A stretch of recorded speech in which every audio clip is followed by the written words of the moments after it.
¡Uy! ¡Qué gato! Así mucho mejor. Hola, Guapísima, ¿qué tal estás? bien, bien, bien. ¿Tú cómo va todo por allá? Hay Bueno, mucha gente y me está dando como vergüenza. no, tenemos muchas ganas de escucharte, te lo decía antes, y me decías que estoy muy nerviosa porque me estáis esperando todas. Digo, es que te estamos esperando porque si alguien sabe de verdad, lleva un nombre y un apellido como el tuyo. Así que, nada, Gracias. bienvenida a un espacio en el que juntamos a las mejores y tú eres una de las mejores. Así que permíteme que te piropemos todas porque lo que has sudado tú ni está escrito en ningún lugar, ¿eh? Ha sido difícil, pero a mí me emociona ver tantas mujeres emocionadas de unirse a nuestra entrevista porque ese era el propósito. O sea, cuando yo empecé a escribir sobre el tema de sexo y políticas de identidad de género, yo pensé, yo me sentí muy sola. Yo me sentí muy sola, como que, y me sentía que estaba tomando un riesgo muy grande. Entonces, cuando yo veo en las redes sociales que hay muchas mujeres emocionadas de que se van a unir a la entrevista, eso me hace sentir como que, wow, yo nunca estuve sola. Yo sí, siempre hubo un grupo de mujeres que estaban muy pendientes y me emociona mucho. Bueno, vamos a empezar por el principio. Una gran mujer dominicana que un día hace las maletas y cruza el Atlántico buscando un sueño, buscando un futuro. ¿Cómo era eso que te imaginabas antes de partir de tu país hasta Bristol, que es hasta donde vas a la universidad para ser quien eres? Previo a llegar a Bristol, bueno, mira, yo empecé, mi primer trabajo fue dentro del Ministerio de la Mujer en la República Dominicana. Y mi primera experiencia profesional, yo empecé ahí dentro del Departamento de Prevención de la Violencia, como una pasantía. Yo estaba en el departamento, en ese departamento hay un equipo de abogados, abogadas y de psicólogas, que nosotras recibimos de manera pro bono a mujeres que están, y su familia, que están siendo víctimas de violencia. Entonces, en esa pasantía yo aprendí mucho viendo a las abogadas que iban a litigar, que utilizaban tal argumento, y siempre lo que más me gustaba era que en las mañanas siempre hay un momento en el que todo el mundo se está tomando su café y ellos empiezan a debatir que yo tengo tal caso, que yo tengo tal caso, y yo era una muchachita como de que yo quizá tenía 18, algo así, una muchacha, pero yo aprendí mucho de ese equipo y aprendí como esa determinación de que no, tú tienes una misión, tú tienes que proteger los derechos de esa mujer y tú adelante. Entonces yo duré un tiempo largo dentro de esa pasantía. Luego me llega la oportunidad de hacer mi maestría. Y mi maestría me ofrecieron tuve varias ofertas, pero yo tomé la decisión deliberada de que yo quería estudiar en un programa que tuviera un enfoque de feminismo liberal y de feminismo queer. Eso fue una decisión deliberada. Porque yo decía, yo siempre lo encontré difícil de entender. O sea, yo lo encontré como, no resonaba conmigo personalmente ese tipo de teorías. Pero yo dije, yo tengo que entender qué es lo que ellos están argumentando. Yo tengo que entender sus argumentos, yo tengo que ver cómo ellos analizan las cosas. Yo tengo que, y no infiltrarme, pero como penetrar ese tipo de esferas para yo comprender mejor este tema. Entonces yo escogí un programa, una maestría en estudios de la mujer, género y sexualidad, que era un programa feminista, una maestría feminista. Yo tenía una asesora que es magnífica, o sea, excelente, que me dio mucho apoyo, y el centro en realidad me apoyó mucho. Y yo agradezco eso porque eso parecería que fue hace como 1000 años, pero en el 2014 cuando yo empecé, en el centro convivían varias ideas. No era tan totalitario como es hoy en el 2020, en el que ahora no existe, casi no hay, es difícil que dentro de un mismo centro de estudio de la mujer o género puedan convivir diferentes ramas teóricas, pero en ese entonces sí se podía. Entonces, dentro de esa maestría, teníamos una línea transversal de que todas nuestras clases, a pesar de que iban enfocadas en los derechos de la mujer, tenían el eje transversal de que todo tenía que ser queer, analizando mucho que tuviera un enfoque también queer. Y yo aprendí mucho, o sea, yo conseguí mi objetivo que era, yo quiero entender esto, yo quiero aprender cuáles son las ideas, yo quiero leer cuáles son las grandes teóricas, las personas que están utilizando sobre este tema, y efectivamente así lo hice. Aprendí mucho y agradezco. Fue difícil, porque la mayoría de las personas en mi clase no concordaban conmigo. Ellos iban más en la línea de que la teoría queer, el transactivismo, esto no tiene ningún problema, el género es quién sabe.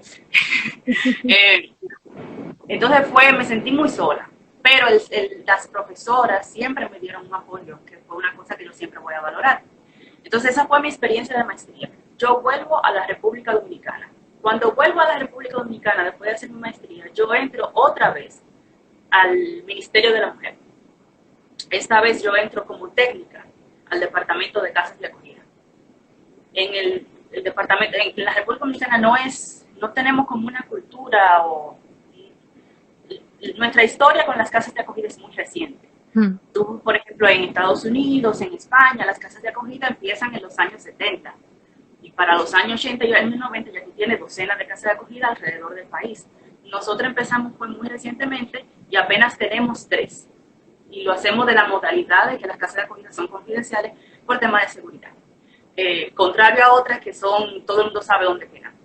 Entonces yo entro en este departamento y mi trabajo era muy, qué sé yo, era analizar políticas públicas que salían del ministerio en ese tema de la casa de acogida.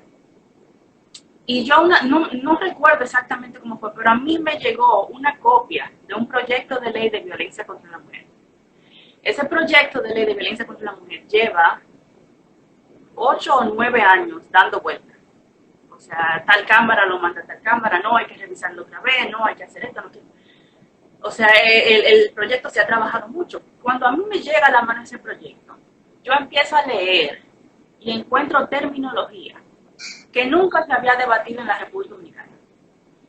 Cuando te digo que no se había debatido en la República Dominicana, no solo que no se había debatido dentro del Congreso, sino que tú no encontrabas un solo artículo que te hablara sobre ese tipo de temas. Me estoy refiriendo a temas que derivan de la teoría queer.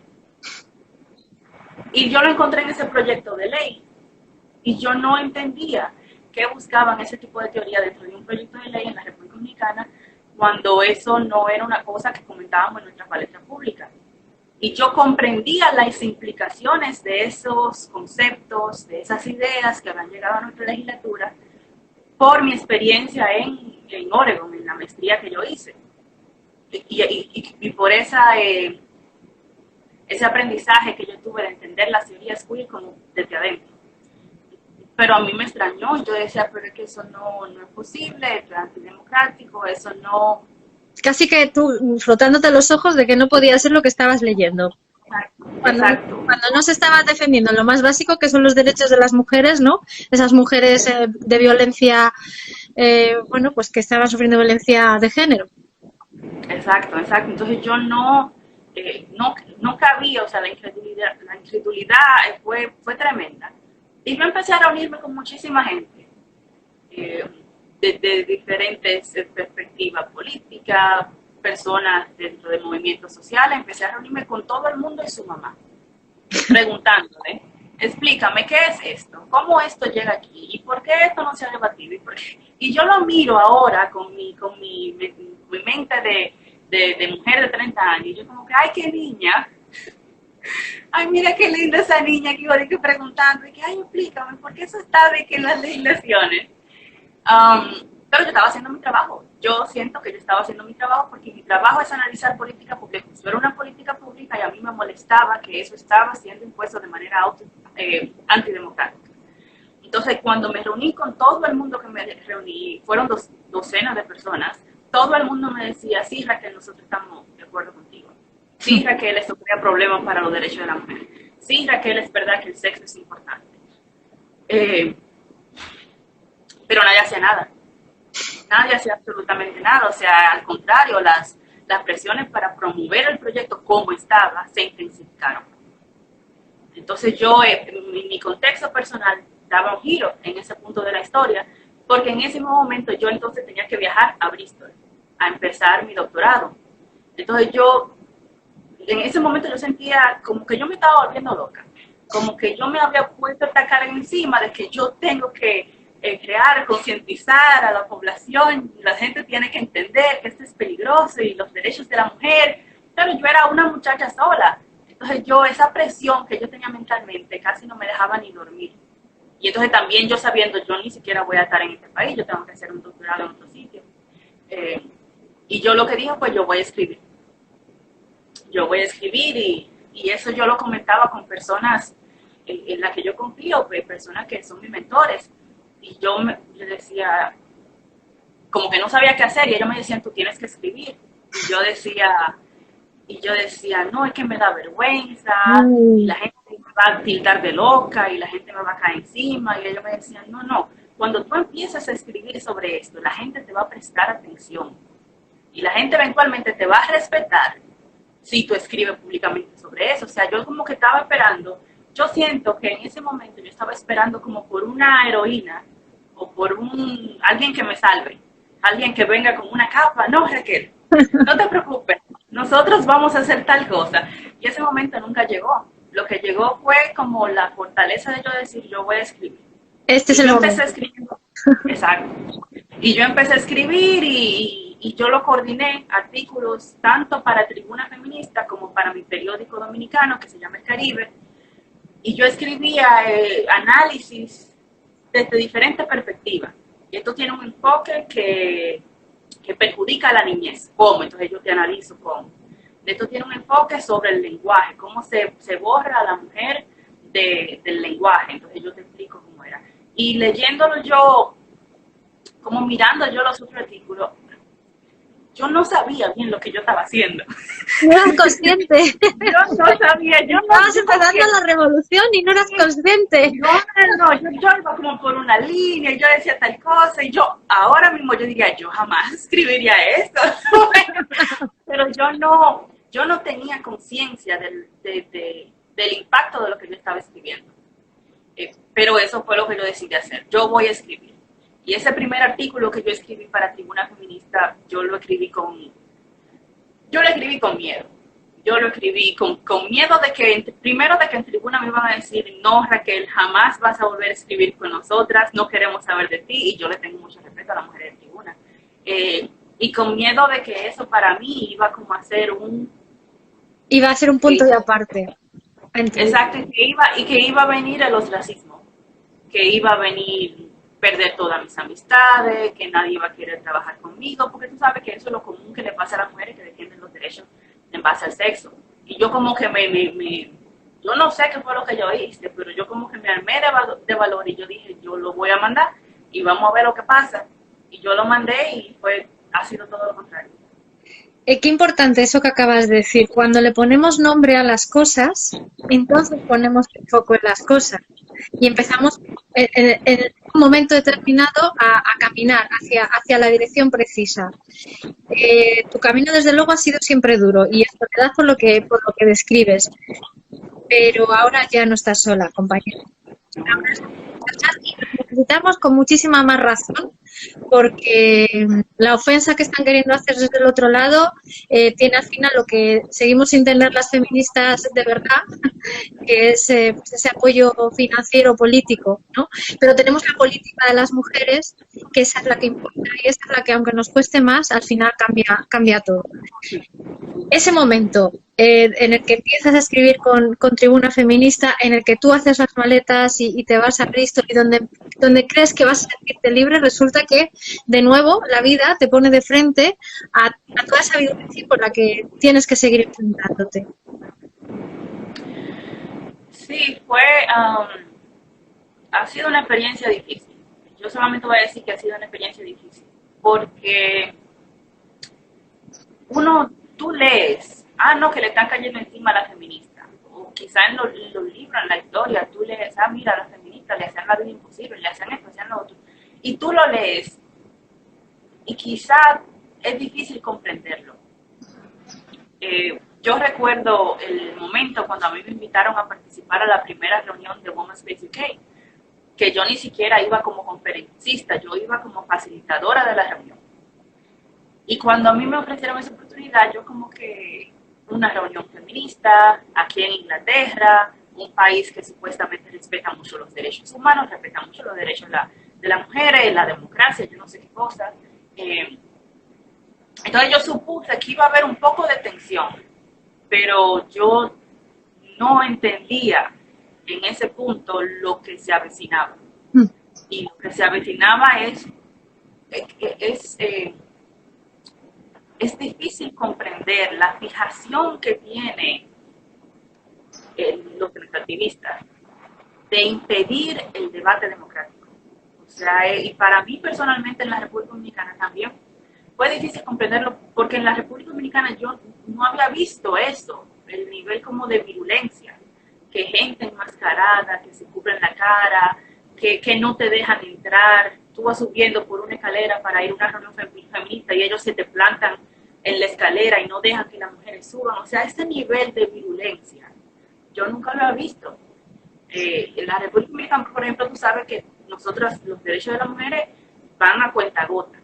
Por ejemplo, no tenemos derechos reproductivos garantizados todavía. Pero los conservadores, los católicos, como quiera que tú le quieras decir, ellos no te hacen, ellos no utilizan el nivel de virulencia que yo he visto en los transactivistas, y eso es difícil comprenderlo, especialmente como una persona que viene de la izquierda. Tú analizar que esto está viniendo de un movimiento que alega defender la justicia social es un choque como hasta psicológico. ¿Cómo empiezas a utilizar las herramientas, que han sido un camino casi de 2 años, hasta que entiendes que aun a pesar de ese miedo tienes que ser tú y que no tienes que ser víctima, sino superviviente de eso? ¿Qué herramientas son las que empiezas a utilizar para defenderte de toda esa opresión?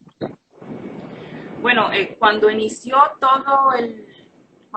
las campañas, porque fue como que sale el póster de Women's Space UK que dice, tenemos un evento el día 8 de febrero de 2018. Inmediatamente sale ese póster, entonces empieza la presión a mi universidad, la presión a mi centro, la presión de que tienen que encontrar la reunión, cancelar la reunión, a Raquel hay que hacerle X, Y, todo ese tipo de cosas, vayan a caerle a golpe a esas mujeres. O sea, cuando eso empezó, mi centro siempre me protegió. Mi centro me protegió en todo momento. La universidad tiene políticas que prohíben ese tipo de actitudes. Yo estoy observando, yo acababa de llegar, eso fue como 2 semanas, luego de empezar mi programa aquí. Y yo analizo, mi programa es también estudiar políticas públicas, yo analizo las políticas de la universidad y la política de la universidad dice todo eso está prohibido. Entonces yo pongo una querella. Y esa querella fue como, se convirtió en una pesadilla, que fue una querella muy simple. Mira, tu política dice que eso está prohibido. Aquí está la evidencia donde te demuestra todo lo que están haciendo que está prohibido. Y desde el 1 de febrero hasta el 19 de diciembre, 1 de febrero de 2018 hasta el 19 de diciembre de 2019, 2 años, eso fue todo un marullo de que la universidad, ellos no querían meterse mucho en el tema, porque tú sabes que el transactivismo es súper tóxico, y vamos a hacer un juicio disciplinario, lo cancelan, porque los transactivistas amenazaban a la universidad. La universidad entonces se doblegaba. Entonces ellos decían, no, lo vamos a hacer otra vez. Otra vez organizamos un juicio disciplinario contra los transactivistas. Los transactivistas amenazan a la universidad se doblega. Otra vez lo hacen, la universidad se doblega. O sea, analízalo. ¿Cómo es posible que los mismos estudiantes están amenazando a la universidad y la universidad entonces se esté doblegando? Y cada vez que había un juicio disciplinario, la universidad tenía que contratar, tenía que utilizar no solamente la seguridad del campus, sino también a la policía local. O sea, cuando yo fui a presentar evidencia en el primer juicio disciplinario, ahí había policía. ¿Cómo es posible que una institución, una universidad, para tratar un tema con sus propios estudiantes, tenga que recurrir no solamente a la seguridad del campus, sino también a la policía? por las amenazas de su propio estudiante. Entonces eso te revela un poco el nivel como de matonismo con el que se utilizan. Al final es el miedo, es la simple estrategia del patriarcado, pero un miedo físico pues obviamente te influye muchísimo más porque lo ves en la cara tuya, ¿no? Sí, sí, sí, y que lo que yo le comentaba a otra periodista los otros días es que todo lo que yo hago es transparente. Mis artículos, yo lo escribo con mi nombre. Yo pongo mi foto, la gente me ve, yo pongo mis redes sociales, la gente sabe quién soy yo y lo que yo hago es transparente. Claro. Pero todos estos estudiantes, eso era usando máscara para cubrir su cara, porque ellos se consideraban muy vulnerables, al mismo tiempo que utilizaban un lenguaje muy violento, de que le vamos a caer a golpe a tal gente, que vamos a hacer tal cosa. Pero no, eso es lo que yo siempre he dicho. Yo digo, no, mira, mi trabajo es transparente. Estas son mis ideas. Y yo me siento contigo, Nuria, con las mujeres de Tribuna Feminista, con las mujeres del Ministerio de la Mujer, donde sea que tú me pongas, es la misma, yo te argumento mi caso. Y yo te argumento y defiendo porque yo considero que los derechos de la mujer en base al sexo son importantes. Pero en el transactivismo es lo contrario. No puede existir debate, porque en el momento que exista debate, tú lo vas a perder. Efectivamente. Porque no tienen argumento. ¿Me entiendes? Lo único, Raquel, que a ti eso te afecta mucho porque tú habías ido a hacer tu beca, que te había costado mucho, que te estaba becando tu propio gobierno y obviamente toda esta situación te afecta, no te deja dormir, no te deja concentrarte. Quiero decir, pierdes quién eres por toda esta agresión que estás sufriendo. Y aún así vuelves tú a decir, bueno, es que no van a poder conmigo, yo tengo que seguir así. Eres una mujer de 10. Gracias, exacto. No, claro que no van a poder. Claro que no van a poder conmigo. O sea, pero es que yo tengo la razón. ¿Tú entiendes? O sea, si fuera de que, no, mis argumentos, más o menos, pero es que la realidad material, eso ni siquiera hay que defenderlo.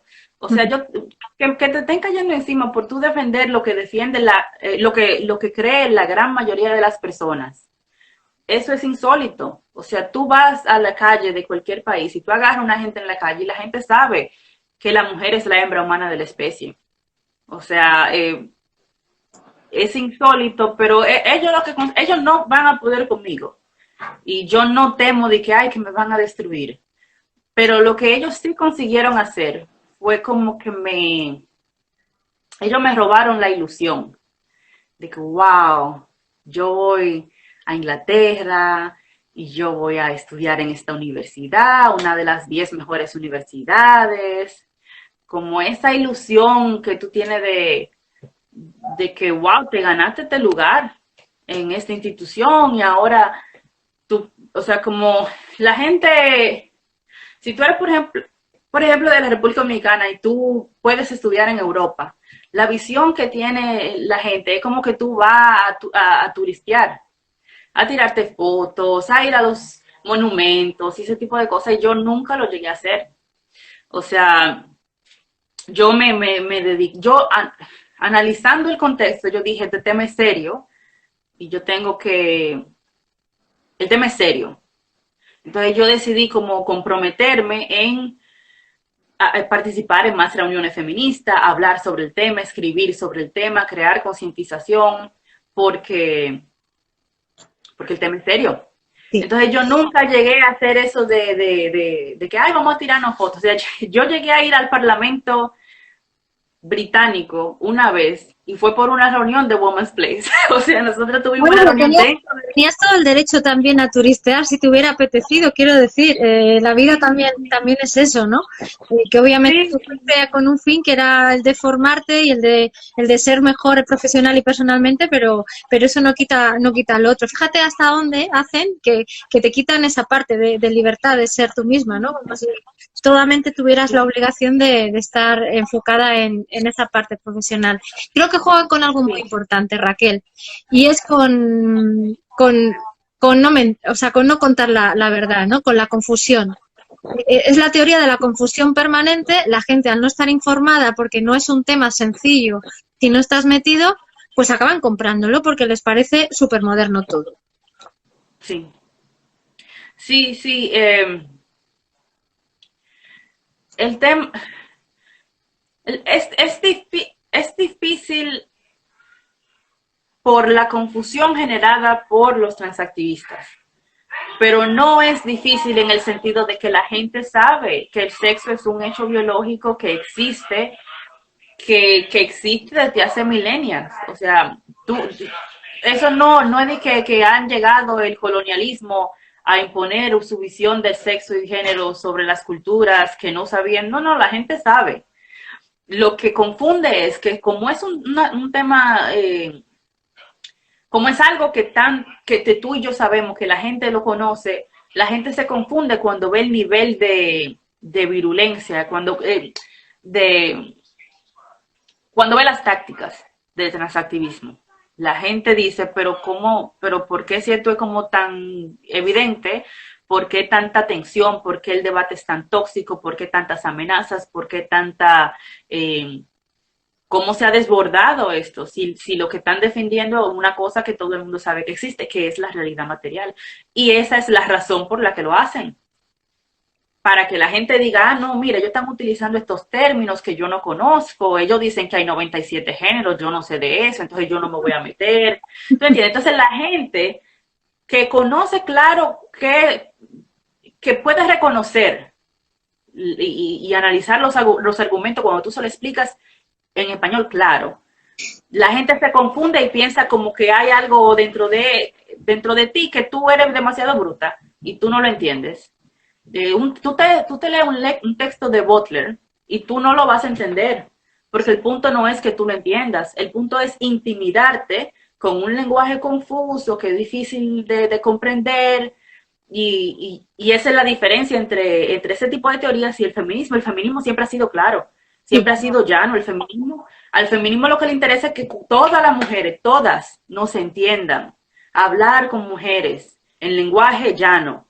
Pero este tipo de teorías utilizan la táctica contraria para que las personas se sientan inseguras y poco inteligentes, y entonces tú tengas que tener como un cierto tipo de deferencia ante los autores de ese tipo de teoría y ante las personas que promueven la política de identidad de género. Fíjate que es claro y evidente que una gran escritora como Rowling, que digo yo que algo de formación debe de tener, y ya no solamente por esa formación vital que ha tenido que pasar como mujer, por haber nacido mujer, sino por haber demostrado esa profesionalidad en el arte de la escritura, con un poder además, porque le ha costado también llegar a donde ha llegado, y cómo la han cuestionado a ella. Y cómo esto se está convirtiendo en una bola gigante internacional donde todas opinan y todos opinan, y no se la escucha a ella en algún momento, ¿no? Sí, pero lo que le están haciendo a Rowling el punto no es ella. El punto es enseñarle a todas las demás mujeres que no tienen los millones que tiene ella, que no tiene las comodidades con las que vive ella. Le están enseñando a todas esas mujeres que están observando en silencio, mira lo que te vamos a hacer si tú te atreves a cuestionar.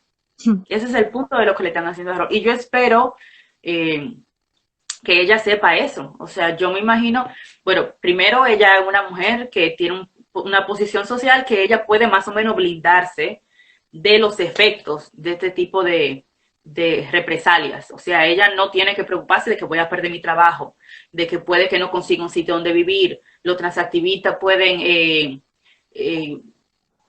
qué sé yo, hacerme todo tipo de cosas. Ella no tiene que preocuparse por eso. Pero la cizaña con la que se han enfocado en ella es para demostrarle a todas las demás mujeres, mira lo sensata, lo humana que ha sido ella al defender su posición. Ella concedió mucho cuando hizo ese posicionamiento. Y aún así no es suficiente. Solamente se acepta que tú te hinques ante el altar de estas políticas y ella no lo ha hecho. Entonces, lo importante de J.K. Rowling yo considero que es no solo que ella se posicionó, sino que cuando le llegó la represalia, ella no se retractó. Porque lo común es, pero mira mi universidad. Vamos a hacer esta cosa. Los transactivistas dicen, no, y te caen encima y la universidad se echó para atrás. Entonces, lo importante de personas como Rowling es que ella fijó su posición y se plantó. Y eso le da valentía a otras mujeres. Sí. Hay una parte muy importante, Raquel, que a mí me preocupa mucho, que es que cada vez hay más chicas jóvenes que están hincando la rodilla frente a todo este postulado misógino.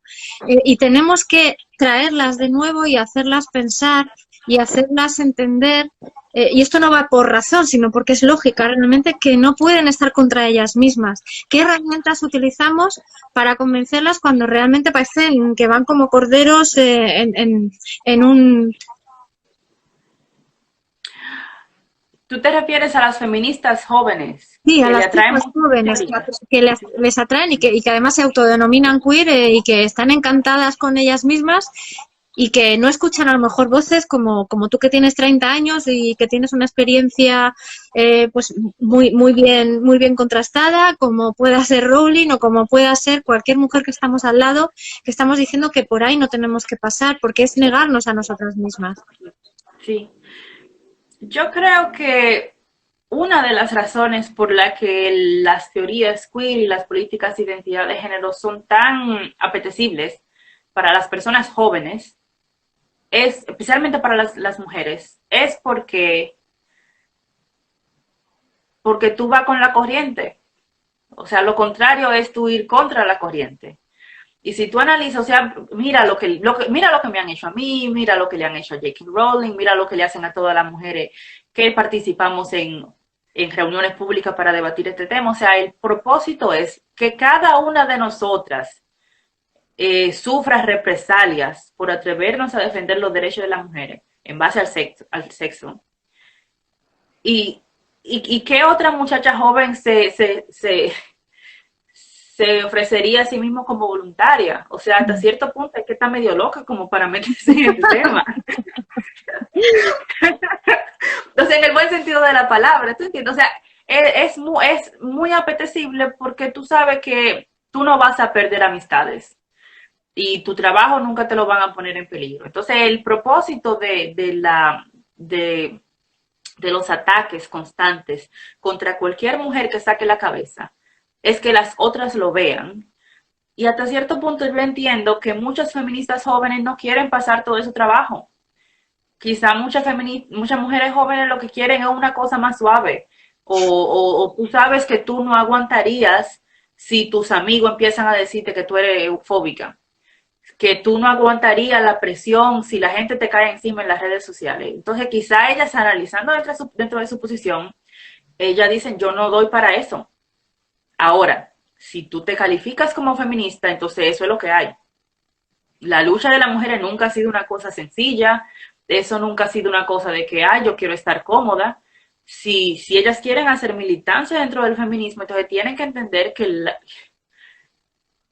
la lucha feminista es una lucha política, donde hay que tener valentía y tú tienes como que tener una fortaleza interna que te guíe hasta cierto punto. Y también un punto importante es que muchas de esas muchachas han crecido con estas ideas. ¿Tú entiendes? Porque la generación mía creció con un feminismo liberal, de eslogan, de poner feminismo en una camiseta y eso es feminismo, de utilizar frases bonitas, no del activismo fuerte, de plantarte, de enfrentarte a cosas agresivas. ¿Tú entiendes? Quizá es difícil para las mujeres más jóvenes entender que eso es parte de lo que hay que aguantar cuando uno defiende los derechos de la mujer, porque no debería de ser así. Pero eso es lo que nosotros hemos visto creciendo dentro del feminismo liberal. Hay una parte básica importante que no tenemos que olvidar, que esta ofensiva que tenemos ahora viene dada porque hay unos intereses económicos brutales, como en otras industrias, como puede ser la de la prostitución o como puede ser la de los vientres de alquiler. Aquí estaría un interés farmacéutico impresionante, que es también el que está haciendo este lobby fuerte, a la callada por detrás, pero que está ahí detrás. Y de eso también tenemos que hablar. y de lo que el peligro que también eso supone para estos niños y niñas que tienen unos padres y unas madres que están obligándoles a pasar por unos procesos físicos y psicológicos auténticamente de infierno. Sí, así, efectivamente, yo estoy de acuerdo contigo que ese es quizá uno de los puntos más delicados de todo este tema, porque estamos hablando de personas menores de edad que dependen de su alrededor. Yo dependo de la persona adulta que están alrededor mía, yo dependo de su juicio. Yo creo que, no sé, a veces yo siento, ese papá y esa mamá tiene que ser más firme y decir no, rechazar esas ideas y esas imposiciones que le meten a los niños y a la niña en la cabeza. Pero si tú lo analizas desde un punto más holístico, como analizando toda la dinámica que participa en esto, hay libros escritos para niños y niñas que le meten estas ideas en la cabeza, que le dicen a los niños, mira, si tú no te si tú eres varón y no te gusta el azul, si tú eres varón y no te gusta jugar fútbol, si tú eres niña y no te gusta jugar a la cocinita, quizás porque tú seas uno de estos 13 géneros.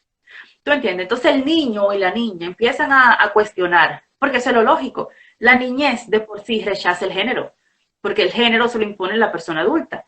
Un niño y una niña juega con lo que quiera jugar, o sea, experimenta, utiliza la creatividad. El género, que es una restricción, se le va, tiene que aprenderlo. Entonces, si tú le empiezas a decir a un niño o una niña que si tú sientes cualquier tipo de rechazo contra las imposiciones de género es porque tú tienes algún tipo de género X, entonces obviamente el niño va a pensar, bueno, quizá el problema soy yo. Entonces, en algunos casos, yo estaba hablando con una amiga mía, compañera del movimiento, que su sobrina, adolescente, adolescente de 13 años, ella dice ahora que ella se identifica como varón. Entonces, la amiga mía está hablando conmigo sobre todo el contexto de la muchacha, y la muchacha tiene depresión, una niña de 13 años. Ella tiene depresión, su papá se divorciaron recientemente, ella le están haciendo bullying en la escuela, ella tiene un contexto en el que es demasiado presión para una persona tan joven. Entonces, en ese contexto de personas que son vulnerables, llegan entonces las políticas de identidad de género, que le dicen a esa niña, si tú tienes problemas, si tú no te sientes conforme contigo misma, si tú estás deprimida, si tú te sientes con mucha ansiedad, pues quizá la solución es que tú seas del sexo opuesto.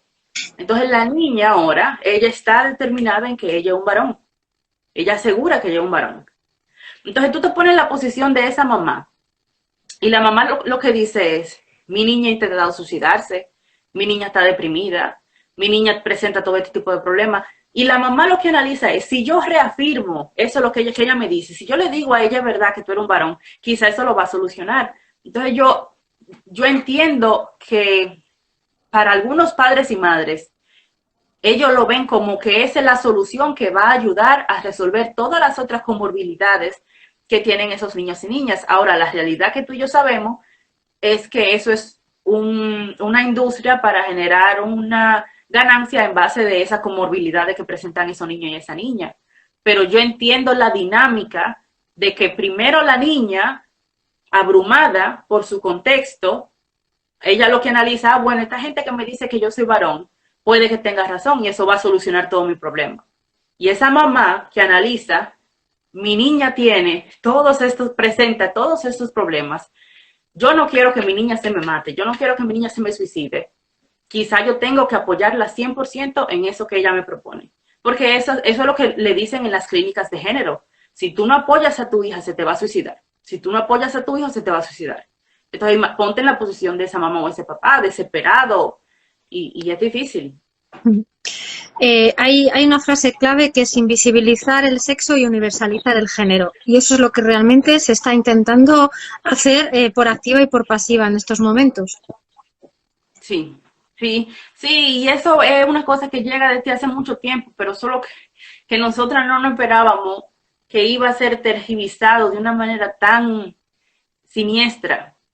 Porque si tú te lees, es como que eso empezó hace ya varias décadas, Y ahora es que nosotros nos estamos dando cuenta de que no ha salido el tiro por la culata, como que eso se ha revertido para neutralizar nuestra propia lucha.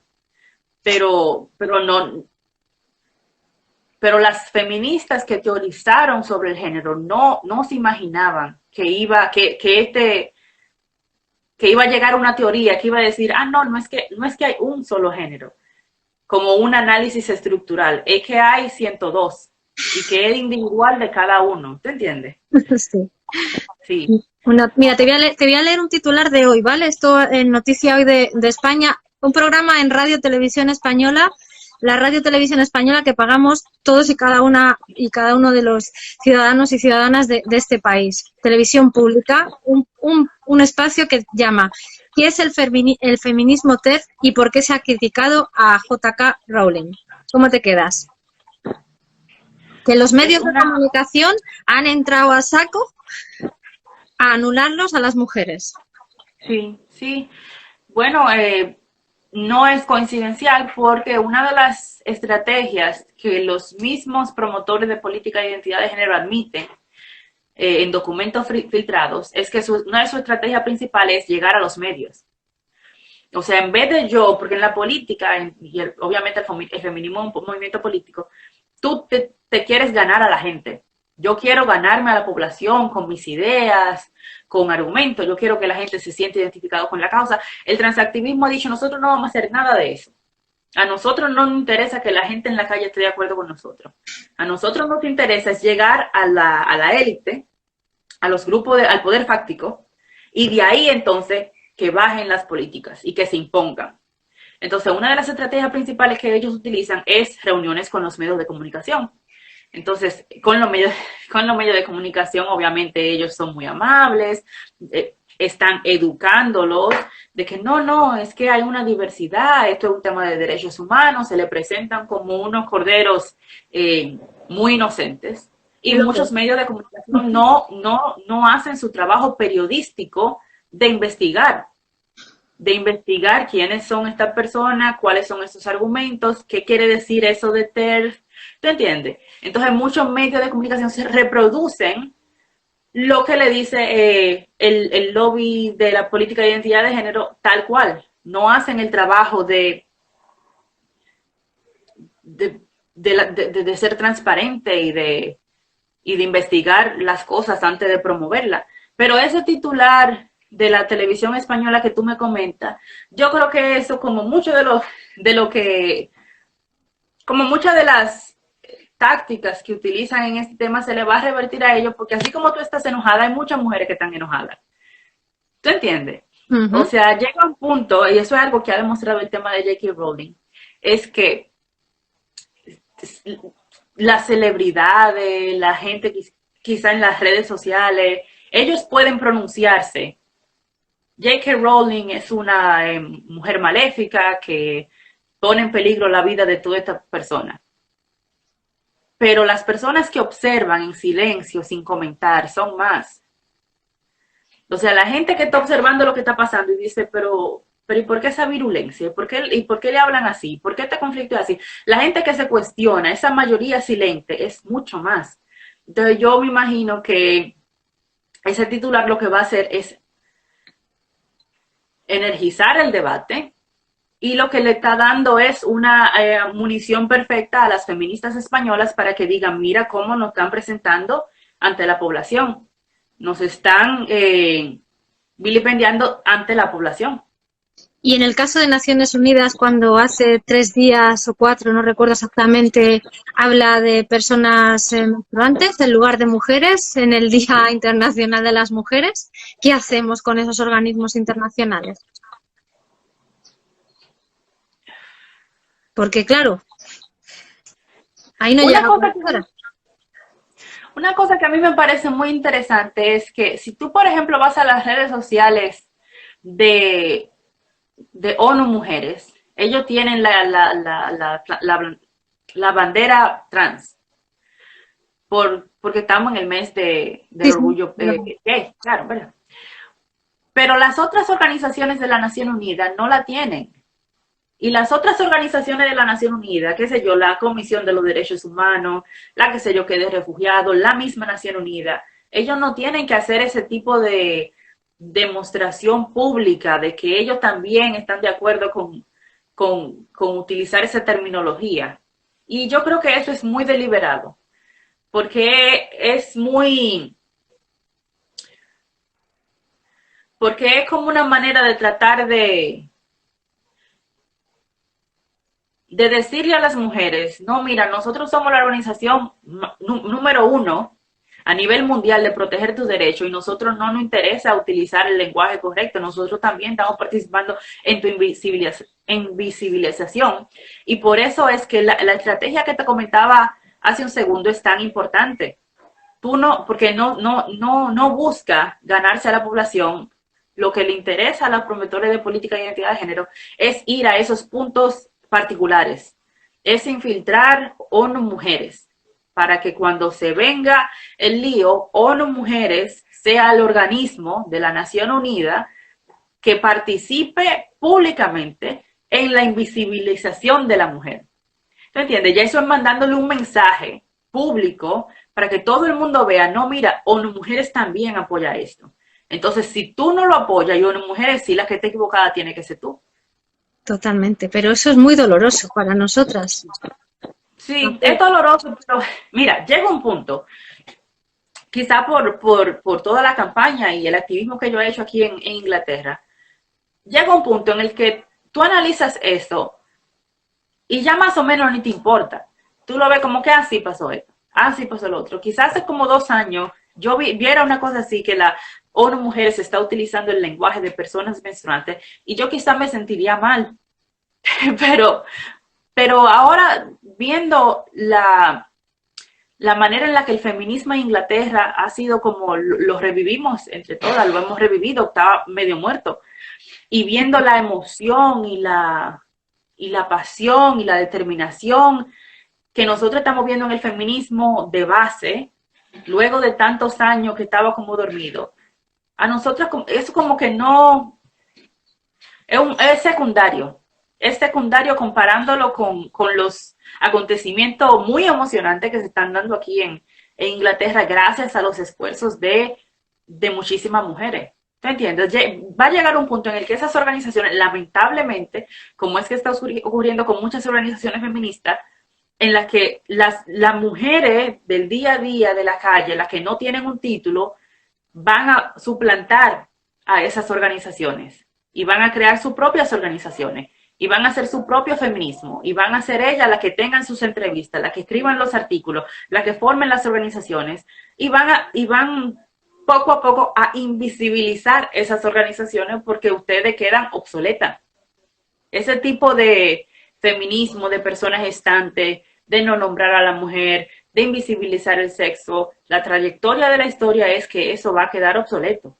Entonces, a mí personalmente lo que me emociona es la energía de las mujeres que están activas, que se han activado en este tema. Es lo que tú llamas la Revolu, ¿no? Ya llegó la Revolu aquí a España, del sector género y las identidades. Hacemos ahí un cóctel y sale, vamos, lo que sale.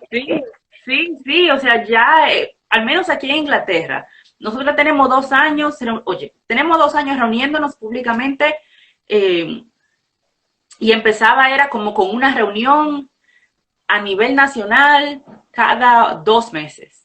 Y entonces, si por ejemplo la reunión era en Newcastle, entonces, yo voy para Newcastle porque tienen una reunión allá. Y mujeres de otras ciudades iban para allá. Pero ha llegado un punto en el que todos los meses habían 4, 6, 8 reuniones, diferentes grupos, con diferentes enfoques, diferentes estrategias, y tú decidías a cuál tú querías unirte. O sea, entonces tú no tenías que viajar a ningún sitio porque cerca de ti iba a haber una reunión pronto. Entonces esa es la belleza de todo lo que está ocurriendo en este momento, que ya es como una bomba, tú la detonaste, ya eso está por todo lado, ¿tú entiendes? Esa feminista a la que se refiere de manera, con ese insulto, la televisión española, esa feminista aquí están en todos lados,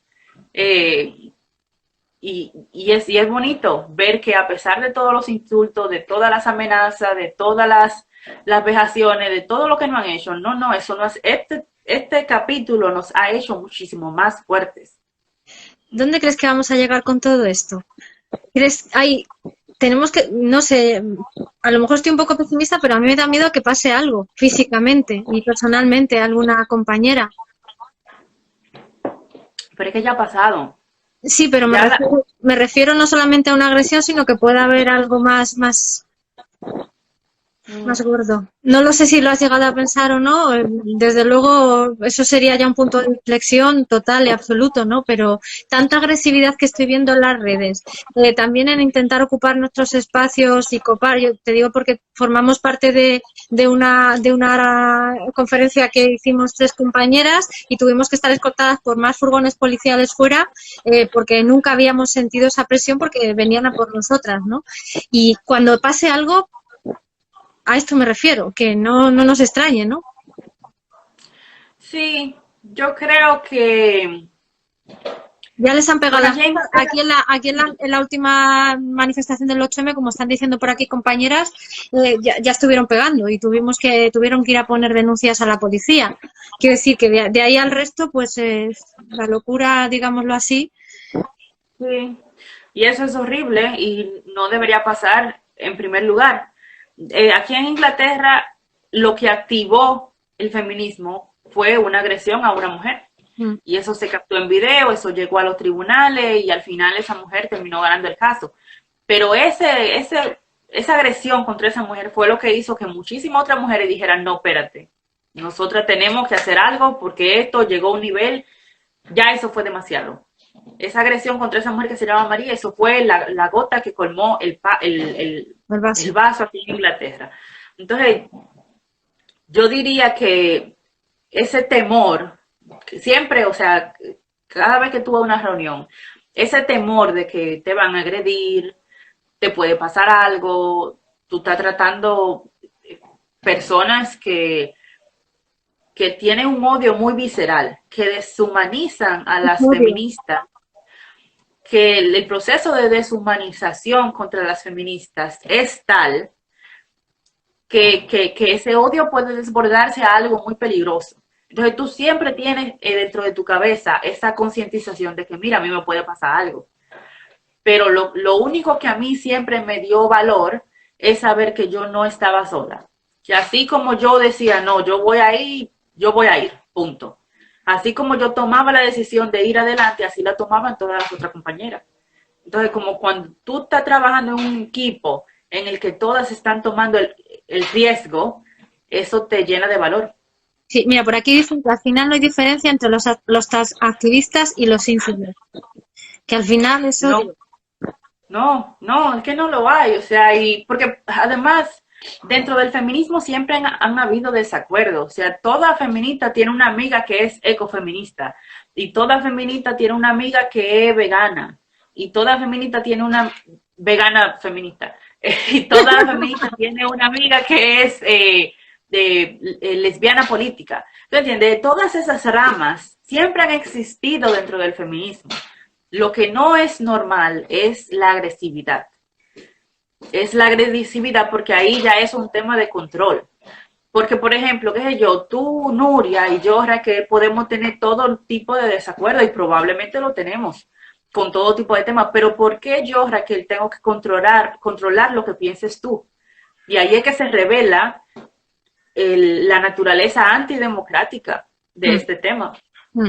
Mira, por aquí nos están preguntando, y voy más o menos aquí, que cómo podríamos llegar a más mujeres con toda esta sensibilidad y con todo este mensaje de positividad que en realidad es el feminismo. Nada que ver con este odio y con este ataque continuo a las mujeres que nos declaramos feministas, abolicionistas. Bueno, cada una de nosotras tiene que analizar su contexto y tiene que analizar qué yo puedo aportar. Hay feministas, yo conozco amiga mía que ellas no pueden subirse a un escenario. Ellas son demasiado tímidas, no se sienten que tienen ese manejo en el público. Pero ellas lo que hacen es que detrás de las bambalinas, ellas son las que ayudan a que todo esté en orden. ¿Me entiendes? Entonces tú puedes, no todo tiene que ser muy público, hay mucho trabajo. Gran mayoría del trabajo, si no gran mayoría del trabajo es cosas que no se hacen en público, son conversaciones que tú tienes dentro de tu trabajo, con tus compañeras, ese tipo, escribiéndole a tus parlamentarios, pidiendo reuniones con gente en diferentes instituciones. Eso es gran parte del trabajo. Y la que pueda aportar algo, que lo aporte dentro de su contexto personal. Tú y yo hablábamos hace poco sobre cómo yo, teniendo que ir a Inglaterra, tomé la decisión de escribir. Y eso fue lo que yo hice, porque eso fue lo único que yo sabía que yo podía hacer. Yo decía, yo estoy desesperada, yo siento que yo me estoy volviendo loca con toda esta información dentro de mi cabeza y yo me tengo que ir, pero yo tengo que informarle a la gente, yo tengo que decirle a todo el mundo. Y yo hice lo único que yo sentí que yo podía hacer, que era escribir. Entonces, si tú puedes escribir, escribe. Y la que puede organizar eventos, que lo organice. Y la que puede hacer una de todas las miles de tareas que tenemos que hacer en este tema, detrás de la bambalina, que lo hagan. Pues ya sabéis, chicas, aquí no hay excusa, aquí todas tenemos dos manos y yo creo que además cada vez, con todo esto que está pasando, está siendo reactivo en ese segundo. Nos quedan 20 segundos, Raquel, son para ti. Cuéntanos lo que tú quieras. Bueno, yo solamente quisiera darle las gracias a Nuria, número uno, por invitarme a esta entrevista, a todas las mujeres que nos están viendo en este momento, pero también, si tengo mis 20 segundos, darle las gracias a todas las mujeres que leyeron mis artículos, porque ahora me doy cuenta que yo no estaba sola.